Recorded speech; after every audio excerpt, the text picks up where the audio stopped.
AI automation and agents have become the sort of thing that everyone's been talking about over the last 6 to 12 months.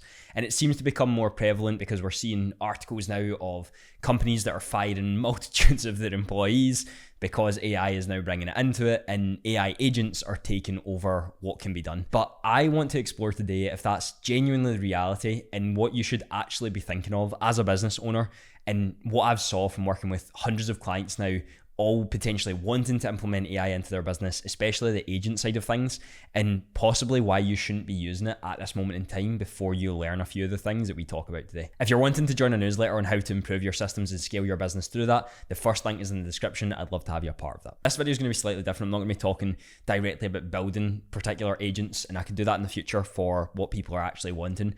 But I want to warn a lot of you that are now thinking about implementing AI agents and having AI automation in your business when maybe you haven't ran normal automation before and you want to just dive straight into the deep end. Now, there's no issue with that. Usually that's what we do, and that's probably the best thing to do. You try things, if it works, it breaks, and then you try it again. But when it comes to AI agents, people are believing that this is going to completely replace the ability or need for others in your business. And you can just run that solo business. All your AI agents will do the rest for you, and that will just be it. Now, for someone that is in the space and has been involved in the space for a few years, there is 100% a possibility that you could do that and replace a lot of different people. But if you're someone that's never ran an automation in your life, doesn't have good systems already, and doesn't have solid processes in place, you are going to implement this agent into a minefield of destruction and problems that you will find along the way. To kind of understand that a little bit more, if some of you are maybe thinking about it, is there's 3 different types of automation itself. And this is from Nick Sarayev. When I watched his video, I think it was like 6 months ago or so it was released. And I thought this was a great way of explaining it. But you have automation, which is just the normal standard automation that we've used for the last few decades. This is just, you've got step by step, you've got apps that you're connecting to and running an automation through those steps that you've laid out.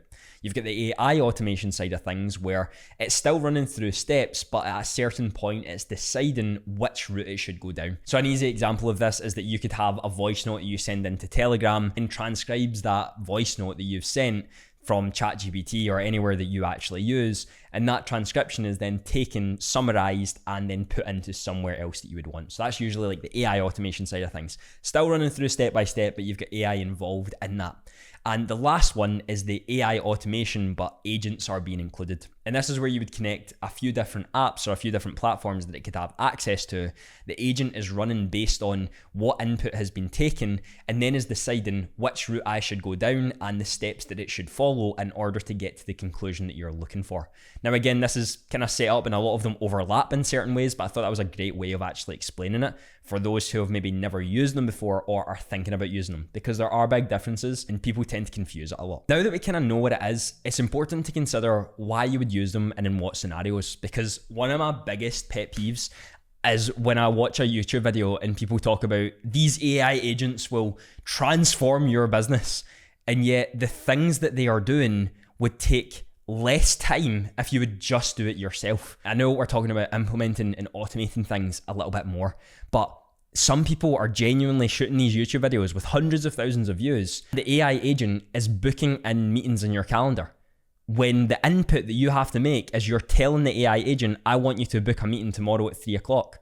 Why not just go to your calendar and put in the 3 o'clock meeting that you have? It'll take less time than going to your chatbot, asking it the question and potentially asking back some justification as to why you're wanting that meeting tomorrow.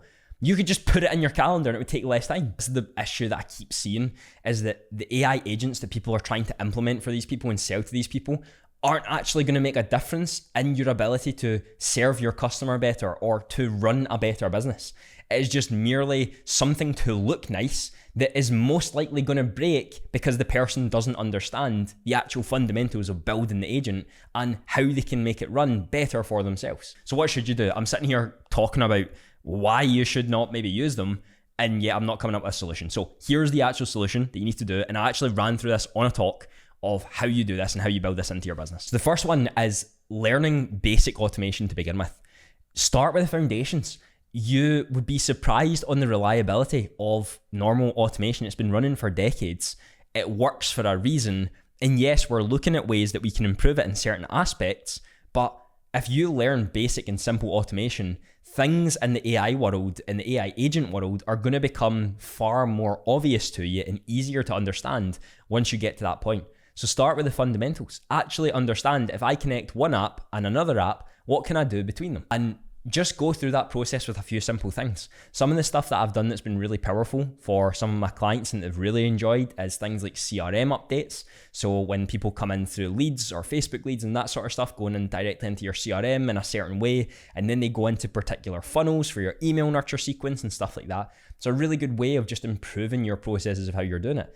Other automations is things like onboarding automations. When someone pays you on Stripe, a specific set of tasks are then happening. So they could be added to your Slack channel. They could be added as a client in your Notion. Tasks could happen in your Notion as well. Tasks can then be updated and emails can be sent to them to watch these particular videos. There's so many cool automations that you can do that actually improve the business just through normal automation. No AI included, nothing like that. If you start with that, you'll genuinely see an awesome benefit into your business, into what you're actually doing. Too many people are jumping to this end goal of AI agents taking over their business and being their employees that they forget that if we can actually just run good processes to begin with, we'll be good. The amazing thing about that is your reliability of your business becomes better. One of the most important things in your business, especially as you grow and especially as you're wanting to scale, is reliability in your delivery. So if you're signing clients beyond measure and all your AI agents are having a 90% accuracy on what you're doing, there's 10% of your clients that are going to be completely messed around because your AI agent isn't trained in the way that you want it to be. Whereas an automation that's following a step by step and you know the process of what's going on, not only makes that score far, far better, but you're able to scale at a faster rate. The thing that people tend to forget as well is that if you're wanting to implement AI and automation and agents into your business, if you don't have existing good foundational processes, the AI agent isn't going to perform the way that you want it to. You need to have these things in place in order for it to perform well. Because if you don't, and you don't have things laid out properly, and you don't tell it properly how you want these things to be done, you're screwed from the beginning. So learn that, because when you come onto the automation, and when you come onto the AI automation and the AI agents, it's going to become far easier for you to know what is actually going to benefit the business. Where does an AI agent play into this that is genuinely going to benefit what we're going to be doing, and what is actually going to help in the thought process of what I've got going on. So one of the ones that I quite like to do when it comes to the AI side of things, not an agent, just the AI automation using ChatGPT inside of this, is for meetings that people are having. So if they've got transcriptions from their meetings, transcription can use the person's content strategy, their structure, their ICP to basically take things from the transcription and turn it into potential hooks for their content. It's a really good way of simplifying your content process whilst using the things that clients are directly asking you on a call. The same can be done with improving your delivery process within your business as well. So taking those notes that you're taking during your client calls or during your processes or during things that are happening, you're then able to turn that into what are the most common questions that our clients ask, and taking it from all those transcriptions, collecting it in one place, and then you can improve that delivery process from there. That's where the AI stuff can be incredible, because it's taken so much data that you probably wouldn't have the time to go through manually, or that you would have had to go through manually years ago, and now you can do it automatically, and it knows your brand inside and out. But again, what you'll notice there is the only way that that's going to give you genuinely good results is if you give it something that is good in the first place. Because if you give it something terrible or something really generic, it's going to be pretty crap. I know this video is probably more of a rant, and there's maybe some AI automation guys who watch these videos and think I'm just an idiot when it comes to this, but I see too many of them that are selling these incredible automations using AI agents that regular people who are genuinely trying to grow their business don't have the time to understand, and therefore don't know how they can actually use it properly.